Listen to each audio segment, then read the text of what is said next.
That's the one thing. The other thing is that his comment for me personally, Mr. Lee, are scary. Are really scary because what's next after telling people to careful F off? Yes, thank you. What's next? Making a list. I don't really want to spend more time discussing his desperate plea for attention because it would involve giving him more attention. But I like the question of what's next, and we all know what's next. Violent language. For me, for example, if two people squared up, and one of them. Yeah, of course. Violent language leads to violent conduct.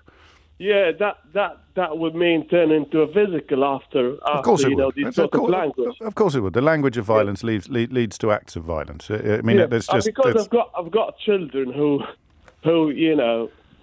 doesn't. They are different in sort of color and accent to what Mr. Lee sounds like.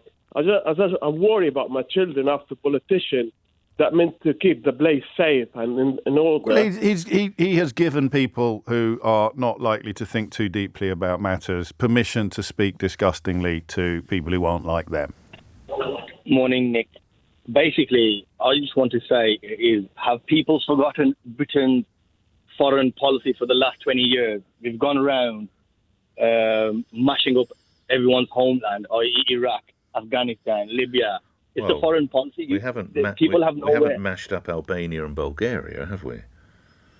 Well, then, Albania and Bulgaria, that's a different situation. But most of your migrants or your asylum country. May I finish? Well, yeah, but you can't ignore But they're not Albanians. all Albanian and Bulgarian, are they? No, but they're not all Syrians or Iraqis either, are they? But have we got a number? Have we got a number to say where they're from? For the first 3 months... They're from Africa. We know they're from Africa. We know they're from the Middle East. For the first 3 months of this year, 40% of male arrivals were Albanians. And the last time I looked, we didn't wage war in Albania. I might have missed it, but I don't think I did. Okay, so 40%. So what about the rest of the 60%? Anyhow, well, let me just make my point. Yeah, so the people that are fleeing the war-torn countries, we reap what we sow. Well, not me, the British government, with the illegal war in Iraq. Well, if we know now that 40% are Bulgarian and Albanian, but if the British government know that as a fact, so why don't they send them back if it's a safe country? What's the issue there? And also, I don't agree with the guy's comments. Yeah, I think they're absurd. And I don't call the Conservatives the Conservative Party. I call them the Crook-Servatives. Maybe they all have a share in the hotels, and that's why they allowed 5 million per day. Yeah. You writing scripts for TV shows still? The Crook-Servative? It's a good one, isn't it, really, James? You like that? I feel I'm still furious about that comment yesterday. I think what has happened, that our government, the deputy chairman of the Conservative Party, reflecting the very worst in our society, because I think what he said will have a chilling impact on people, particularly on racialised people in the UK, that have that sort of abuse screamed at them on the street from time to time. For that to be coming from the deputy chairman of the Tory party is shocking. And for then that to be doubled down on and referred to as salty and righteous, I think it's shocking. It's shocking. I'm still shocked by it. I'm shocked by it too.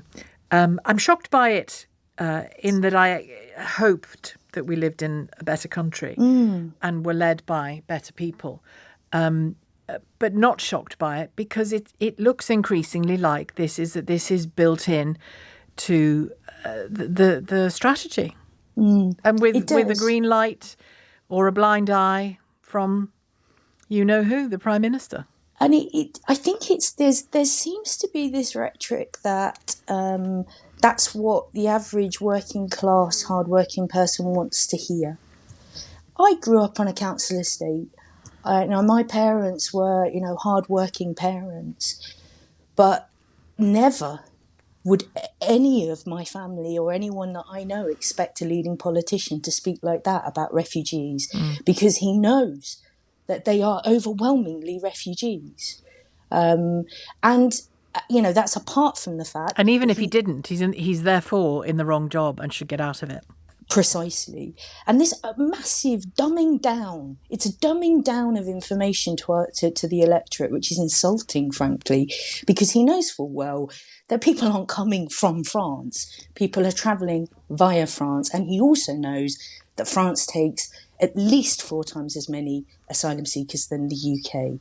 So, again, it's this misrepresentation, this oversimplification, and then to use that sort of language towards some of the people that the government makes very, very vulnerable in our country. I struggle to refer to them as vulnerable because in my dealings with them, they are extraordinarily brave and resilient people, but our government renders them very vulnerable in the way that they treat them. And can I just ask you for a brief word on what Dr. Rakib Ehsan said there about if they're leaving dreadful, dreadful situations, it is a fair question to ask why they're complaining about, why they might complain about being placed in this barge.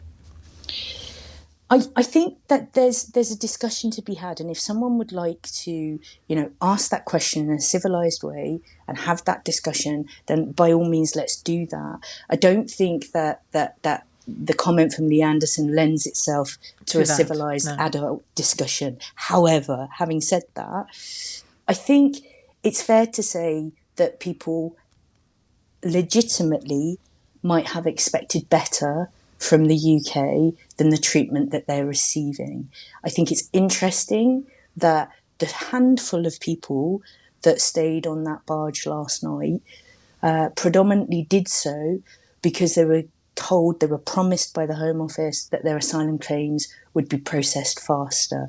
Don't get on the boat, you're automatically going home. How fair is that? Good morning. Good morning, Nick. Yes.